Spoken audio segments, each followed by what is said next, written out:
This is Helen Beetham, and I'm talking through some slides I put together for the SEDA 2014 conference, which was on the theme of the post-digital. And my keynote is called Becoming Post-Digital, and this particular section is called Being in the Wake of the Digital, trying to understand what it might mean to be in the wake of a digital event, whatever that means, and how we might look back at that event and understand what happened. What happened that took us from a world where information was largely conveyed through the printed word to one where it's largely conveyed online. Well, let's have a look at what didn't happen. That wasn't a moment of ultimate emancipation, as we were promised by Peter Mandelson back in 2007, 2008. He talked about e-learning being a revolution that would contribute to all the government's objectives for education, to raising standards, improving quality, removing barriers, and of course ensuring that every learner would achieve their full potential. And I want to remind us that technology hasn't liberated us from some of the more oppressive features of educational institutions. It hasn't brought about equality of opportunity or redressed imbalances of power, including those between teachers and learners. In fact, it hasn't brought in an era of higher or even more equal achievement. As I said in my introductory blog post for the talk, I think we have to look at the specifics of what digital technology, digital networks and network devices are doing for us and are doing to us. And although our dreams for digital emancipation through technology are important and they've taken us a long way, still they're dreams we can only build on if we have a proper understanding of the digital mode of production, as I've called it. So in examining the specifics, I've chosen the Nike Fuel Band to stand in for digital technology today. It's not particularly cutting edge. In fact, I think it's about to cease production. But it shows all the trends I've put on this slide as being paradigmatic of digital technologies in this current phase of development. And of course, when we say digital technology, what we mean these days is, of course, interconnected, networked technology. When I use a digital device, potentially I'm interacting with over 3 billion other people on the planet. I'm potentially accessing information from 50 billion web pages, and that's more information that's contained in all the words ever recorded in print or written form. So what that does to our sense of society, what it does to our sense of what can be known and what's worth knowing in our society is, of course, profound. And these technologies are all around us. They're ubiquitous. They surround the world in grids of data and data streams. They're as far away as the satellites, but also as close to us as our own skin. And I guess it's not far off that they will be embedded under our skin. These technologies are everywhere and everybody's, well, almost everybody's, but they're also uniquely and personally our own, and they're an aspect of our identity and how we enact our identity in the world. They're intimate to us. The idea that technologies are simultaneous, again, for me, it's not only about the immediacy of our access to information or to other people, but the fact that we can be simultaneously in one place and another, simultaneously undertaking several tasks at once, and simultaneously one person and somebody else.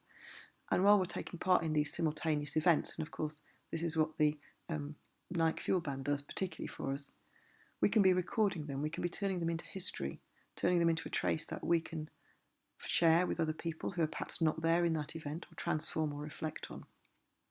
I think in the past, people have known about the past only because some fraction of it was recorded, but tomorrow's problem surely will be knowing what matters of all the stuff we've recorded today.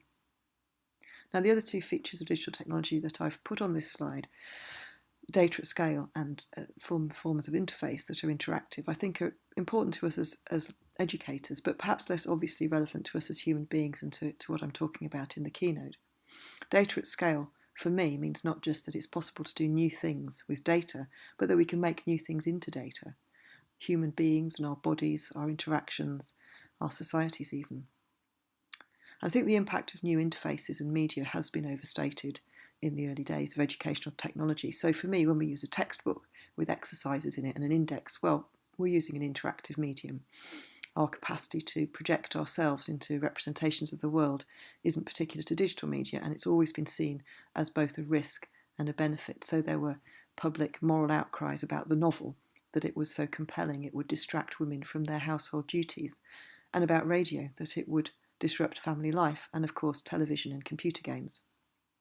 So in the same way, I think there's been fairly improbable claims made for the benefits of these different media because of their realism or their immersive and compulsive qualities. I think there are two particular qualities of digital media that benefit us as educators, but I think I'm going to keep those to a separate post, because it's not central to my argument that what all these features of digital technology do is they break down barriers between the private and the social self, for example, between real and virtual events and spaces, between information and the process of thinking and communicating about it, and between academic disciplines because of complex problems and hybrid methods. So to use a watery metaphor, they make things more leaky. So I want to trace the impact of these leaky features of the digital revolution through our academic practices. And I've suggested breaking those down into content and context and theory and method. And I'll look at each of those in turn. So I think it's clear that there are new things to know about in this digital world. There are new disciplines, and within many of our disciplines there are sub-disciplines brought about by new kinds of method, whether it's geopositioning, whether it's text mining, whether it's animation and gaming. And there are also interdisciplinary problems, and many of the kind of big problems, the crises that face us, are problems that have some kind of digital aspect to them.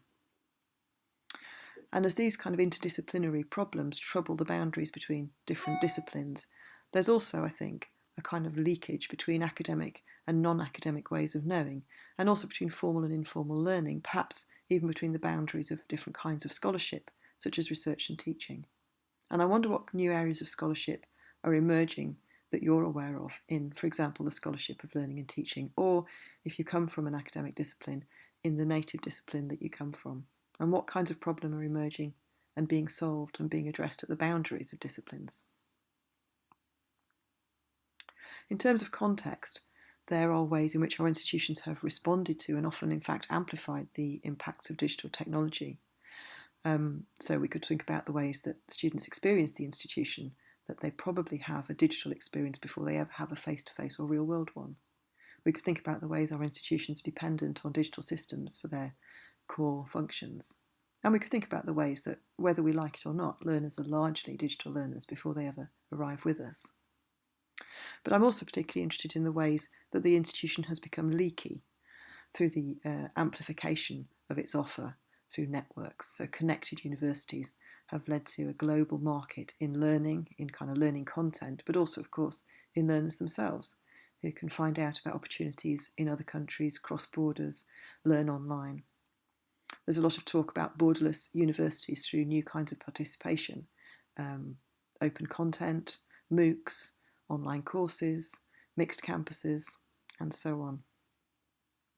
And so that leakiness, while it can be a strength and a way of amplifying the impact of the knowledge that universities have, is also potentially a weakness. If on-campus students are learning alongside students from different countries, for example, if they're enrolled in courses which are also being studied by learners for free as part of an innovative MOOC, if they're being shown world-class content which is relevant to their course but comes from a different institution, then they may ask questions about the particular value of studying at this institution, in this place, at this time, with this lecturer and group of peers, and yes, with this price. So just as the institution is amplifying itself through its digital capacities to leak knowledge and learning out from the centre, it's also facing new challenges, and some of them are to do with the decreasing value of a traditional degree. Some of them are to do with the ways that we're being called upon to learn and upgrade ourselves constantly, whether or not that's through formal learning. But of course there are also alternatives to a degree. There are online credits, there are ways of accrediting less formal learning opportunities, content, there are MOOCs, there are TED Talks, we could visit the Khan Academy, we could use Google to find things out. Professor Nutbeam at the University of Southampton recently said that a professional reputation carefully managed, an online portfolio, is increasingly more valuable to employers than the grade that a degree might carry. I want to look at the idea that method is also changing, perhaps becoming more porous. Within traditional research-based universities, there are new ways of coming to know in almost every subject area and almost every aspect of research practice. I did a project recently with a cohort of early career researchers, and we looked at how various practices of research were changing in their subject areas, and concluded that very little in traditional research was unchanged by digital technology, whether it was data collection, secondary research, research design, or indeed the way that ideas were represented. There was a whole new set of ways that academic and scholarly ideas were being communicated, and that was actually changing the meaning of those ideas, that they could be visualised in those ways. But again, it's not obvious how those impacts are shared with students who are not part of the research community, whether they are shared as in uncertainties and excitements, or whether they're hidden because we are really feel quite vulnerable that such key aspects of our own practice are being undermined, being changed from under our feet. Of course, many universities and colleges perform at least as importantly in the professional sphere as they do in the research area, and the area of digital professionalism has been very well explored by Dr. Rachel Ellaway, particularly in relation to medical professionalism, but I think her conclusions are borne out in other areas of the professions. So, for example, we see customers being treated as data sets to be managed through various forms of digital diagnostic and analytic approach. We see increasingly that the virtual space is a space of real economic and social activity, and that much valued work is work in that space, is work that's to do with information and knowledge. We also see, of course, that the boundaries of work are being shifted. People are expected to be constantly online, constantly checking email, constantly developing themselves, becoming more capable workers and employees, and constantly keeping in touch with their workplace and promoting themselves as a digital brand and promoting their workplace as a digital brand. So these practices are new, they're changing, and they change what it means to be a professional, and of course how we prepare students to be one. Perhaps the most important changing method for us is changes in ways of learning. And I want to explore very briefly changes both in the kind of learning habits and practices that individual learners have, and also in the context in which we engage with them in the learning and teaching settings. So as with digital media, I think less may be absolutely new in those learning and teaching settings than we suppose. Some of these kinds of independent learning, distance learning, resource-based learning, problem-based learning, they all have pre-digital precedents. But there's no doubt that it's much easier to scale these approaches with technology and to reach new groups of learners and engage them in new ways. And even when that's not true, then technology itself has been a useful Trojan mouse for smuggling new pedagogies into the educational citadel. And I think when we look more closely at the habits of individual learners on the right of this slide, we can see that, as with research, none of the core practices of learning, finding out, trying out, collating ideas, presenting and sharing ideas, planning, reflecting, evidencing, none of those core practices are unchanged by the familiarity that learners have with digital services and tools. It may be that we feel we need new theories to encompass these new ways of learning, and some of these have been suggested. I don't want to go into any of them in particular in this presentation, but I think it's of interest to ask what new theories we have or need for learning in a digital age, and to really interrogate the assumption that the ways in which we learn are fundamentally new. However, I think, as I've suggested, the content, the context and the methods that characterise academic practice, whether that's the scholarship of research or of teaching and learning, have been fairly radically changed by the digital mode of knowledge production. And in the next section of the talk, I want to think about what that means to us, how we respond to it, and what it feels like when we're rethinking all of learning in a new digital context.